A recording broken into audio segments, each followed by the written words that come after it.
je pense que la meilleure personne pour parler de cette exposition et de ses origines, c'est Marie Bonafé. Donc je vais lui donner la parole. Ensuite, nous écouterons aussi les artistes plasticiennes qui sont ici présentes, bien évidemment, pour ce grand jour, Sylvie Jobert et Catherine Mercier. Et puis, on aura aussi un retour d'expérience d'une semaine d'installation dans cette super médiathèque. Je vous présente aussi, mais je pense que vous les connaissez déjà, Dominique Morel, pédopsychiatre et membre du bureau, et Evelio Cabrero-Parra, psycholinguiste et vice-président de l'association. Voilà, moi, je n'ai pas grand-chose à vous dire, si ce n'est que c'est vraiment un projet qui est innovant et qui symbolise complètement l'action d'accès. Voilà. Marie. Alors moi, je suis très émue, je l'ai dit, mais ce n'est pas du cinéma, comme on dit. Vous savez, Accès a commencé, le professeur Diatkin m'a arraché un autre projet que je voulais faire à partir du service de Tony Lenné. Un livre vient de paraître sur Tony Lenné. Je vous le signale. Donc, Accès était né de là. Et au départ, nous voulions faire des projets avec les plasticiens, avec l'art plastique. Je revenais de Suisse. Mon fils était allé à 3 ans dans un jardin d'enfants. Il faisait de la peinture au doigt sur d'énormes panneaux. On le voyait de la rue. Enfin, voilà, les bébés de Genève dessinent beaucoup, peignent, se mettent de la peinture partout et font des œuvres merveilleuses. À l'époque, maintenant, ça s'est plus fait, hein, d'ailleurs, parce que c'était juste avant les années 80. Et le projet que nous avons commencé à faire, puisque nous avions fait à la bibliothèque Saint-Michel-sur-Orge une œuvre d'un plasticien. C'était des bouts de ciel partout. Voilà. Et moi, après, j'ai dit, comme René Diatkin m'a dit, tu dois travailler avec les bibliothèques. Ah bon? J'ai changé d'avis depuis. Et donc, nous avons fait Accès pendant les 3 premières années avec des projets de plasticiens. Je ne sais pas si vous le saviez. Oui, puisqu'après, nous avons fait des expositions aussi avec un niveau d'art plastique très exigeant avec Catherine. Merci. Et voilà. Ensuite, vous avez fait Tandem et avec Sylvie Jobert, vous êtes nos artistes préférés. Pourquoi c'est très important ces objets, on peut dire ça, objets d'art, hein, et l'intérêt que les bébés et leurs familles, on a observé ça ici jeudi matin, hein, c'est vraiment un lien, alors spécialement le tuyau, il faut en mettre note, hein, parce que on se l'arrache, on se cache derrière. Cette transmission comme ça, magique, a beaucoup de succès, mais je pense que ce qui est le pôle de ça, c'est la qualité de l'œuvre d'art. À quel point, il y a toujours ce mystère, pourquoi, vous tous vous le savez, pourquoi les bébés choisissent les meilleurs artistes. Je dis, pour publier un livre, vous mettez d'un côté un jury avec des gens comme vous, avec des bibliothécaires, des gens qui connaissent, etc. Bon, on va publier Tana Oban, Olivier Douzou, etc. Puis vous mettez dans un autre coin des tas de livres mélangés avec des bons et des moins bons, et les bébés choisissent les mêmes livres. C'est quand même un mystère, quand même. Vous le savez tous qui pratiquaient ça.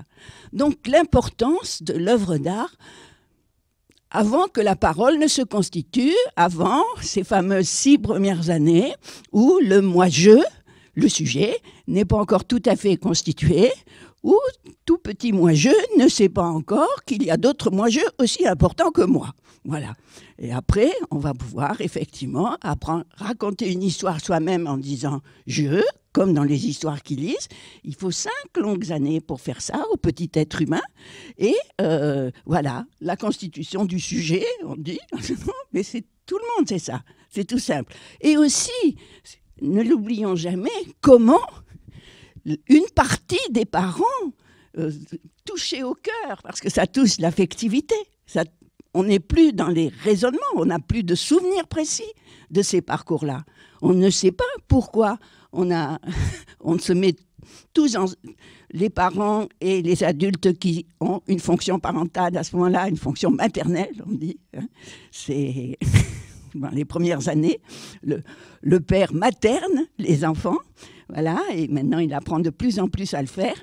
Pourquoi il y a cette sensibilité à l'œuvre d'art? Et nous sommes encore en train d'être en recherche et de nous poser ces questions à travers les observations que nous faisons.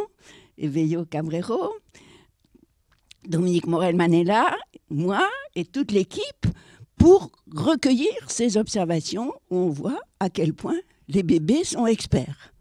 Les grands peintres ont été fascinés par cela, la plupart. Alors, moi, je suis un peu immodeste. J'ai écrit quelque chose sur Picasso. Picasso, toute sa vie, a dit qu'il a envie. Bon, il a dit que son père, qui était peintre, lui interdisait et détruisait probablement ses œuvres d'enfant, qu'il a toujours dessinées. On disait qu'à 12 ans, je dessinais comme Raphaël, dit-il, mais c'était ses professeurs de l'école. Il avait effectivement ce trait. Et il dit qu'il a toujours essayé, et Picasso, il dessinait tous les jours, il créait tous les jours. Et alors on me dit, bon, Picasso, c'est un peu à part, etc. Et il essayait de retrouver les formes et l'énergie, c'est très important, qui existent avant 5 ans, quand la parole est en train de se créer. Voilà. Et vous savez, parce que Picasso est un grand dévoreur, on dit, un grand copieur en fait. Il s'appropriait tout, il s'est approprié Braque pour faire du cubisme, il s'est approprié, tout simplement, il s'appropriait Rembrandt. Quand on voit les dessins de Rembrandt, alors moi ce matin j'y ai repensé, et il y a une chose qui m'a beaucoup émue quand on voit le musée Rembrandt en Hollande. Rembrandt avait un garçon qui dessinait très bien, qu'il a peint, c'est un très beau tableau, et qui est mort. Et l'œuvre dessinée, je crois, donc Rembrandt, comme Picasso, dessinait tous les jours, c'était leur petit, pas forcément pour exposer du tout à l'époque, mais quand on voit ces dessins, on voit la parenté évidente. D'ailleurs, il a fait une pisseuse. Pisseuse, un thème ô combien enfantin, hein. Et Picasso aussi a fait la pisseuse, comme Rembrandt, bien sûr. Hein. Dans ses dessins, bon, on me dit elle est un peu bizarre, pourquoi elle nous parle de ça, de ses passions et tout ça, mais l'enfant qui commence à dessiner, il faut faire attention. Moi, j'ai une famille amie, là, il y en a un qui va entrer au CP, qui a 6 ans, puis l'autre qui a 3 ans et demi, 4 ans. Alors, on a tendance à trouver que lui, le petit, alors maintenant il joue des instruments, etc., mais que ses dessins sont moins beaux que ceux du grand, qui fait des dessins extraordinaires. Et moi, vous savez, quand l'enfant commence à faire ça, alors il commence à faire les gribouillages, à une vitesse, avec une puissance. Il y a les gribouillages, il y a les points, tout de suite. Et puis après, il fait des traits, des carrés, mais avec une énergie. Et après, ça va faire soit le bonhomme, soit la maison. Et dans tous les pays du monde, alors ça c'est assez bizarre, je ne sais pas si quelqu'un a expliqué ça, la maison est comme ça. C'est bizarre, c'est bon. En fait, c'est les carrés, c'est les triangles, hein, et avec une énergie. Aucun animal ne fait ça, bien sûr. Mon chat, il s'intéresse un peu à la télé. Tout le monde sait, ça bouge comme ça. Il doit y avoir quelque chose d'une souris, quoi, quand même, un peu. C'est bizarre, il reconnaît les animaux. Bon. Mais aucun animal ne fait, dans tous les pays du monde, que ce soit sur du papier, que ce soit sur la buée des fenêtres, sur la neige, sur le sable aussi, tous les enfants du monde vont s'approprier. Avec le langage, ils vont s'approprier l'espace et en faire des créations. Voilà. Alors, on ne parle pas des couleurs. Et il y a peu de choses écrites là-dessus. Il y a peu de choses. Et je lance un appel, en quelque sorte, pour qu'on ne dise pas que les dessins des plus grands sont mieux. Parce que les premiers gribouillages, c'est une opération magique. Et à ce moment-là, l'enfant... Alors là, on vient apprécie les beaux dessins, je dis les Tanaoban, déjà avant. Il apprécie le fil d'une histoire, la construction d'un récit et la qualité des artistes. Merci. Voilà. Alors, très immodestement, j'ai écrit une petite chose. Picasso, l'irruption de l'enfance, qu'on trouve sur le net, dans le colloque Revoir Picasso, où je mets un tout petit peu de... Voilà, il faudrait développer un peu plus. Mais merci à nos artistes. Voilà, quelle était la demande d'accès pour cet objet? Parce qu'en fait, cet objet, il est un petit peu étrange. Et la demande d'accès était très particulière. Donc, c'est là-dessus qu'on aimerait entendre Marie. Alors, vous savez, nous avons une belle exposition. Et je suis allée... il y a une pétition qui a circulé pour cette très belle bibliothèque à la Trinité qui touche Nice. Et c'est une grande surface. Je ne fais pas de publicité parce que j'ai oublié le nom, qui est aux portes de Nice. Et elles ont une bibliothèque formidable et il y a une pétition qui a circulé parce que le maire a voulu faire payer, y compris les enfants qui venaient de l'extérieur de... On n'avait pas eu ça. Enfin bon, bref. Elles font une très belle et on a fait une intervention et elle est tachée, c'était un certain problème, elle s'en est pas du tout plainte, mais je me suis aperçue qu'elle est allée chercher notre exposition très grande, etc. Il a fallu fréter une camionnette pour aller à la médiathèque départementale, la transporter, etc.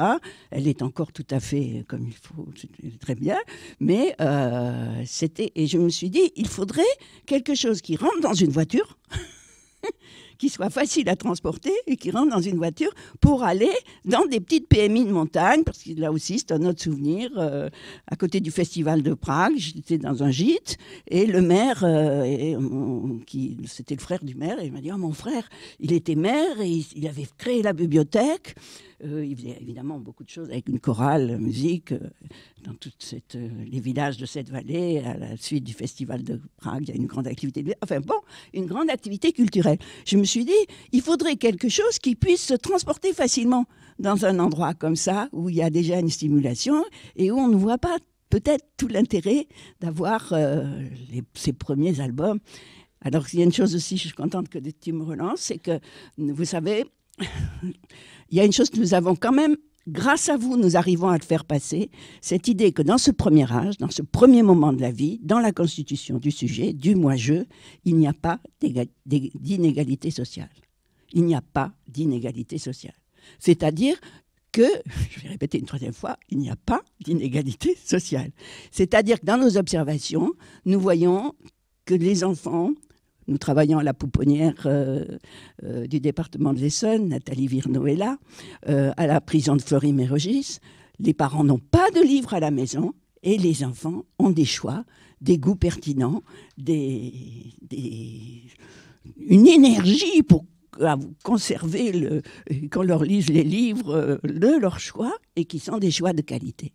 Alors ça, c'est une chose que nous voulons diffuser, qui est très importante, la lutte contre l'illettrisme, parce qu'on sait que quand les enfants arrivent à l'école et pensent que le livre est un objet rebutant et un objet d'échec, si ça n'a pas été un objet de plaisir avant l'âge de la scolarité, il y a beaucoup, beaucoup plus de chances que l'enfant devienne...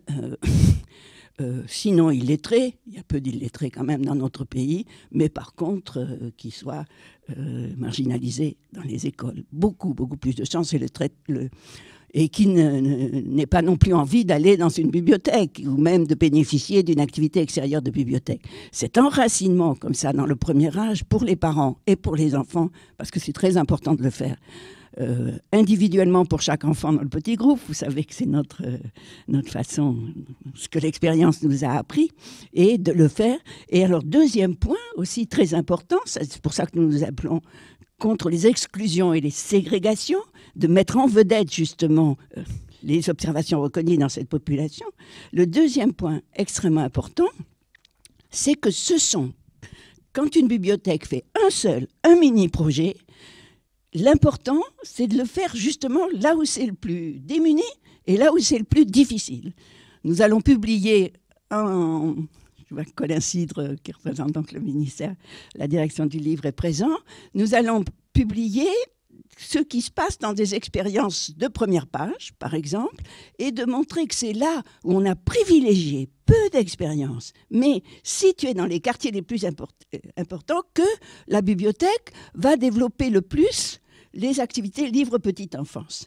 Parce que si on s'adresse aux parents déjà lecteurs, bien sûr, il y a une activité, mais elle est quand même beaucoup moins significative, plus superficielle, disons, si on se contente d'alimenter culturellement des publics déjà lecteurs. Alors que si vous avez très peu de projets, mais qu'ils vont avoir cette dynamique, je vois que Sylvie a Michela, ce qui s'est passé par exemple avec les boîtes à livres dans le département du 93, dont elle était responsable et qui continue. Donc l'idée, c'est de cette explosion que Picasso ou Rembrandt essayaient de saisir dans ce premier élan, ce côté, cette dynamique, cette dynamite que représentent ces projets, même s'ils sont en petit nombre, pour une bibliothèque, dans et hors de la bibliothèque, c'est ce qu'il y a de plus dynamique. Voilà ce que nous défendons, Accès contre les exclusions et les ségrégations. Marie, je vais revenir au cahier des charges, parce que Marie, effectivement, quand on a réfléchi à ce nouvel objet, ça venait d'une expérience que tu as vécue, une observation, quelqu'un qui te confie l'importance d'avoir un objet qui soit facilement transportable, qui soit facilement stockable, qu'on puisse... Atlantique. Voilà. Donc il y avait cette nécessité de pouvoir avoir un objet qui puisse voyager. Il y avait quand même cette idée-là. Mais je me souviens aussi, parce que c'est là qu'on s'est aussi rencontrés autour de cet objet, tu évoquais aussi le fait que ce ne devait pas être une exposition. On s'est beaucoup interrogé sur ce nom, justement, cette appellation qui aujourd'hui a trouvé une identité avec le nom trouvé par les deux plasticiennes, la raconterie, qui quand même évoque plein de choses et qui, je trouve, est un nom magnifique. Mais c'était effectivement l'envie de ne pas faire une exposition pour juste présenter.